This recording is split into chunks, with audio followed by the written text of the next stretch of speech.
Oh my...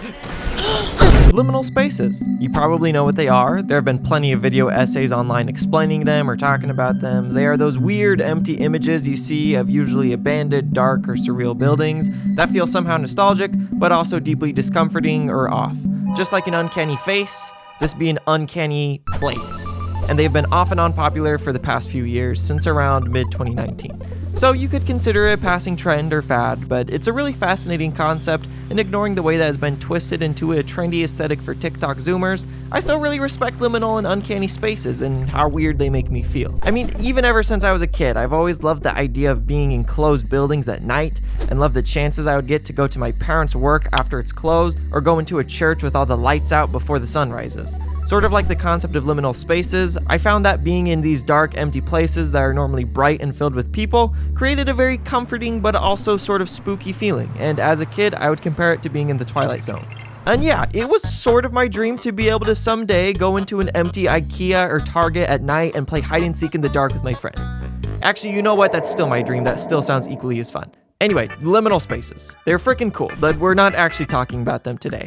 Today we are talking about liminal music, which, based on my community post, might not be a very familiar term, which makes sense because I did make it up. This isn't really a phrase, but I think it should be, because if an image or a place can make you feel feelings that are deemed liminal, then heck, a song can too.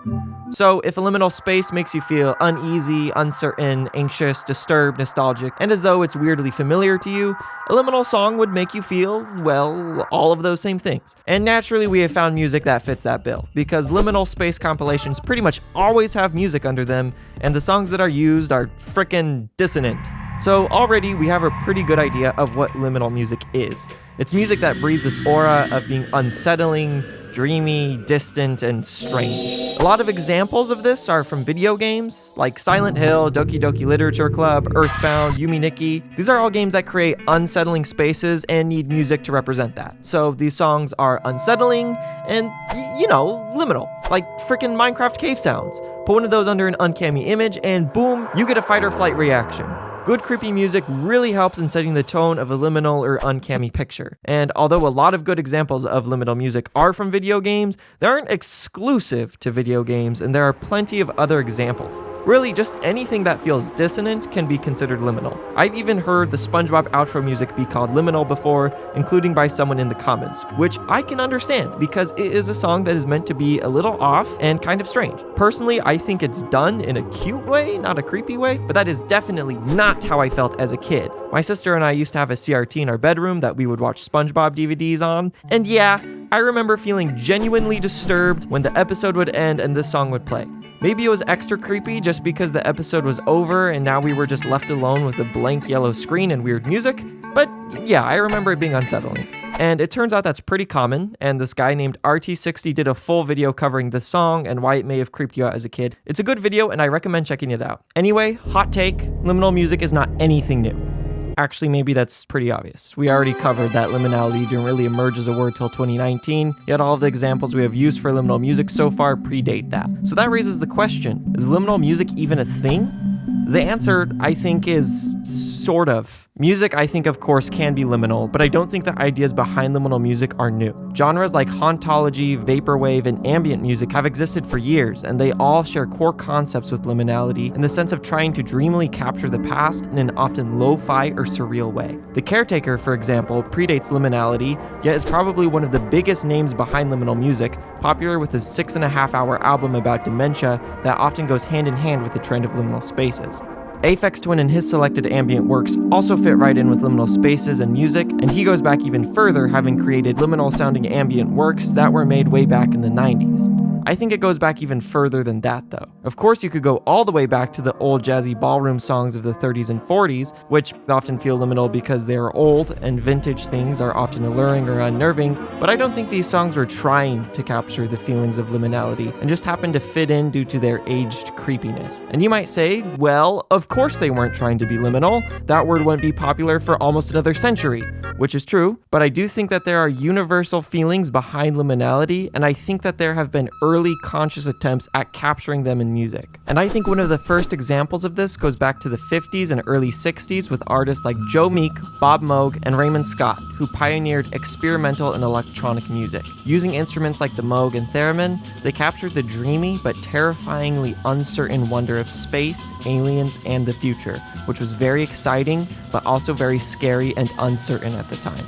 The music sounds liminal, and I would argue that even if liminality wasn't a thing yet, the core feelings of liminality were present in their music, and that uncertain dreaminess was exactly what they were going for. Because, like I said, even if liminal spaces are a new concept, the feelings behind them are universal and have existed for a long time. We love things that are nostalgic and that are immersive or dreamy, but we are also allured by the unknown, and we have always been like this. We have just found new ways of expressing it through liminal spaces, just like how people in the past have expressed it through the intrigue of space. And I'm almost certain that there have been earlier attempts of expressing it musically. The early spacey electronic music of the 50s, I think, was just one of the most influential examples, given that it inspired a lot of hauntology, ambient, and vaporwave artists. But yeah, that's pretty much the history of liminal music.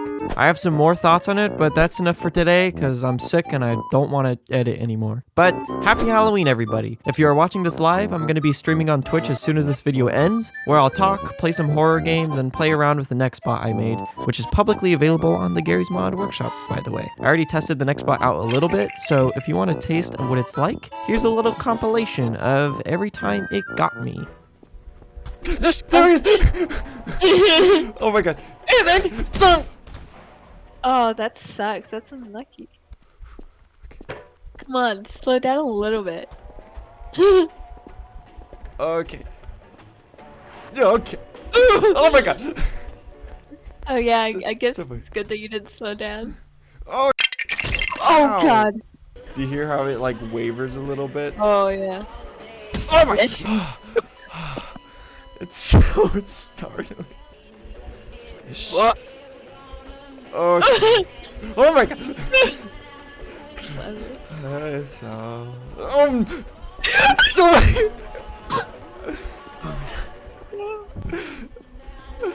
Open. Oh my god. Close. Okay.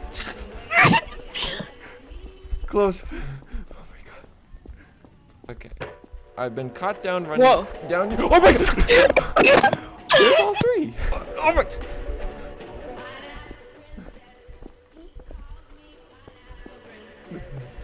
Okay. Oh. This. Oh my. Ish. Where? Oh! Why is it scary every time? Oh, this place is scary. I like how unfamiliar it is. I hope I didn't get too. Oh! Where was that? I don't know. Zeke.